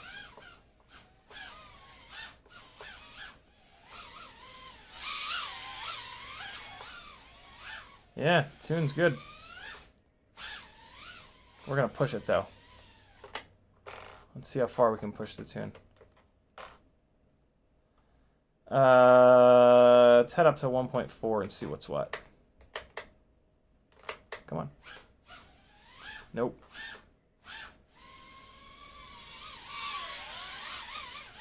Well, maybe. I thought I heard something a little weird. Maybe I didn't. Nice and clean when I jump off the throttle.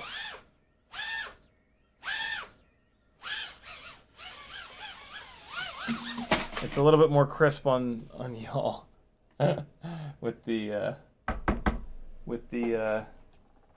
master multiplier up at 1.4. My tunes are very D gain heavy, because D gain is what eats prop wash.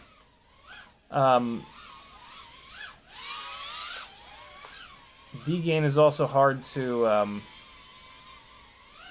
D gain is what loves to oscillate. So having a lot of D gain is tough. Sometimes I have to run a little bit more filtering. On my builds, those are all MPU 6000 flight controllers, so I can run my master multiplier a little bit higher. These new Happymodel AIOs have... Oh, this battery's done. Yeah, these new Happymodel boards have either BMI 270s or these ICM gyros, and they're just a little bit more sensitive. But as you could see, the tune is locked in. It flies absolutely fantastic. So I'm gonna do one more battery, and then this thing's gonna be done. It's 7:58. What incredible timing! I'm gonna put a absolutely brand new WeBLEEDFPV battery on this. And let's see how it be. I think that master multiplier at 1.4 is kind of the sweet spot. I don't think there's really a reason to go any higher than that.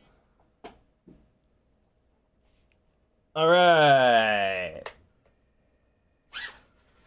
Wow.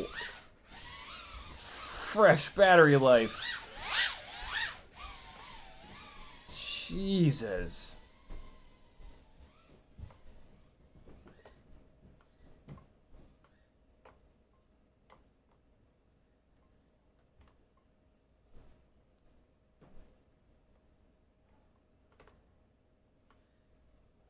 So as you can see, even though these aren't 30,000 kV motors, 28,500 is a brilliant amount of power. I mean, these are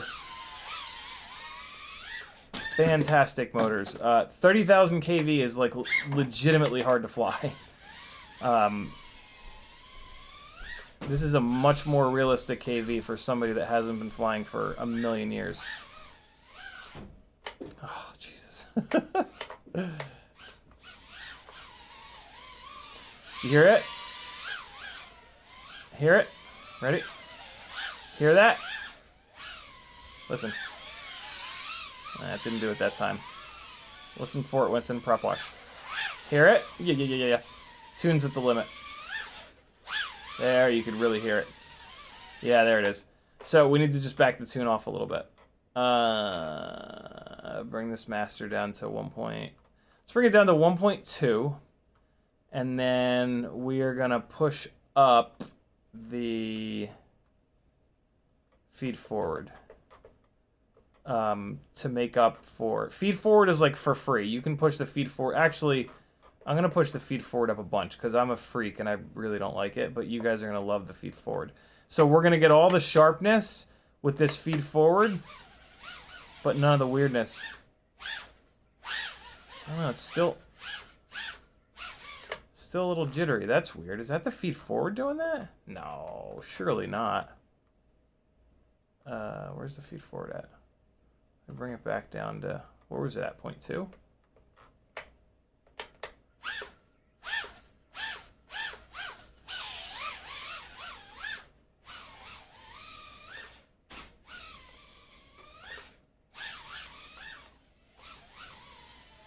Interesting.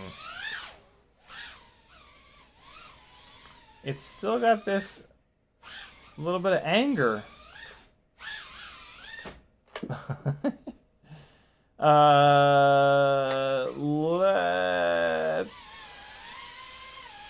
Let's add some filtering. Interesting. I was not expecting that. We might need to do one more live stream with this rig to dive into tuning, because I need to shut this shit down in a second. But let's really quickly hop in here and make a quick filtering change and see if that helps. If not, it's going to be a to be continued situation. It's just a little upset. I wonder if see, the CPU load is at 53, 54, 55. I did go up from 2K to 4K on the PID loop. I wonder if that's the cause of it. Because, yeah, none of these are really all that cranked up. D-Max is really cranked up, though. I bet you it was D-Max. I'm going to turn D-Max down. I bet you that was what was doing it. Drift wobble, 0.7, 1.1, 1.2. Okay. Oh. The dynamic damping. Why is the dynamic damping gain so high? That's what was doing it. What the hell? Why is that up at 50? 50's too much. Wait, which one's the gain? I always forget. Sensitivity of the system. Oh, yeah. Yeah. That's way too high. I'm actually going to bring it down to 20. Okay, and now we're probably going to be able to move that master multiplier back up. Let me quickly take a look at the filter settings. D-term filtering is set pretty high at 1.5. I'm going to pull it down to 1.4. And... okay. Alright, that should have fixed it. One more battery real quick, and then we out. I'm going to do another fresh battery to make sure that when you run a fresh battery, you don't have problems. Whoever you are, it's going to win the auction on this thing. Remember, it's going to be in pit mode until you arm it the first time. Yep.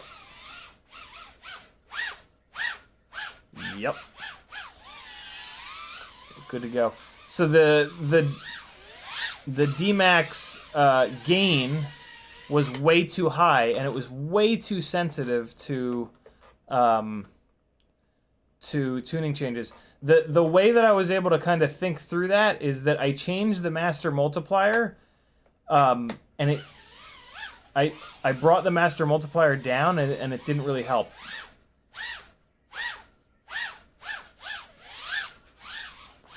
Although it's kind of come back a little bit. But the master multiplier does affect D-Max. Ooh! It just doesn't affect that D-Max gain.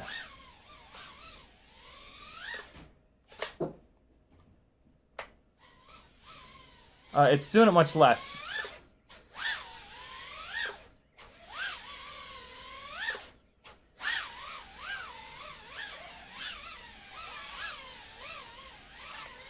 All right, we're gonna go in the middle we're gonna go to 1. No, I'm gonna bring it back down to 1.2 because the tune is locked at 1.2. These lightweight rigs, they don't need a ton of PID gain. I run that master multiplier high on my rigs, like almost just for fun. Like look how snappy this is. Oh boy, easy fella.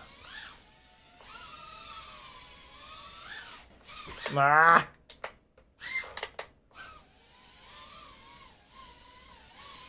Make sure the throttle resolution is where it needs to be.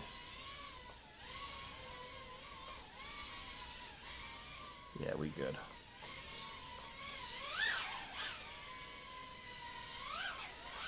Ah! I gotta hit the GemFan power loop with this at least once. Almost. Oh, so close. I hit the very top of the gate.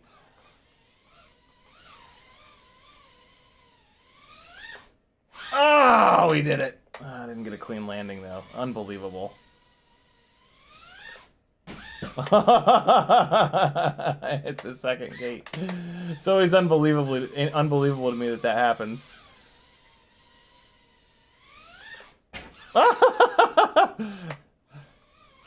I'll knock those gates down. Oh my god! Come on now.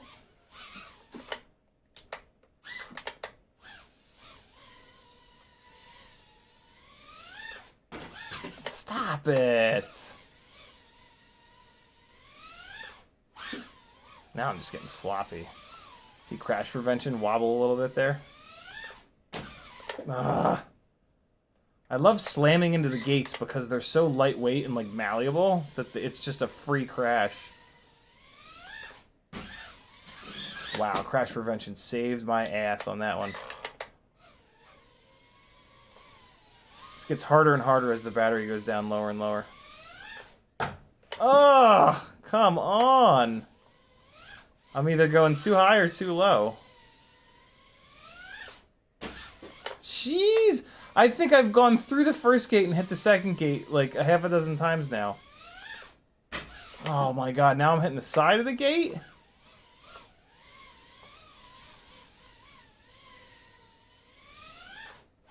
No. Maybe we're not doing the GemFan power loop with this rig. Oh my god, I went through the first and hit the second again! What is happening? Oh! What was that? How is that even possible? This poor brand new battery.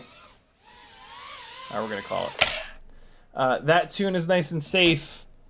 Still rips. Absolutely no prop wash. You know those big power loops like that. That's just asking for prop wash. When I come back around and stand on the throttle when it's like that, if it's gonna prop wash, that's where it's gonna do it.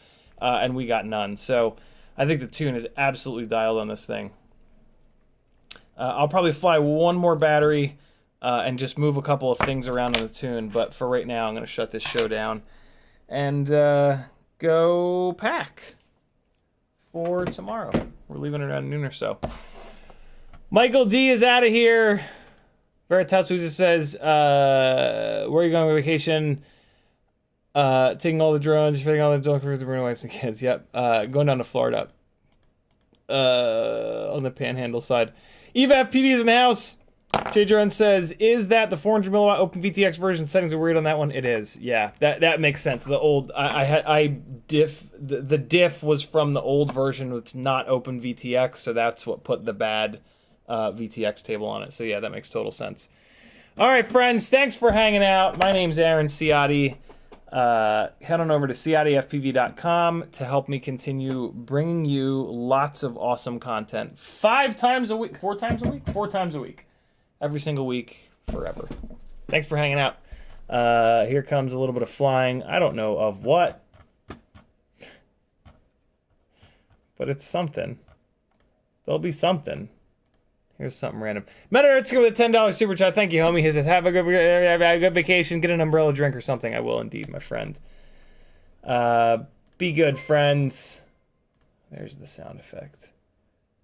Halloween FPV stabilized. That might be fun. All right, guys. I'll see you when I get back. I'll see you Sunday or Monday. Be good. Have fun. Don't do anything I wouldn't do.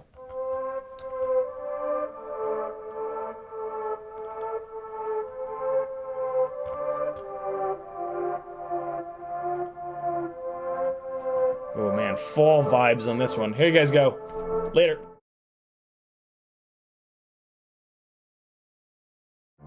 Yeah, farts. Hold on. Oh, this song sucks, so I'm glad I didn't. Here's hopefully this song's better. Later, friends.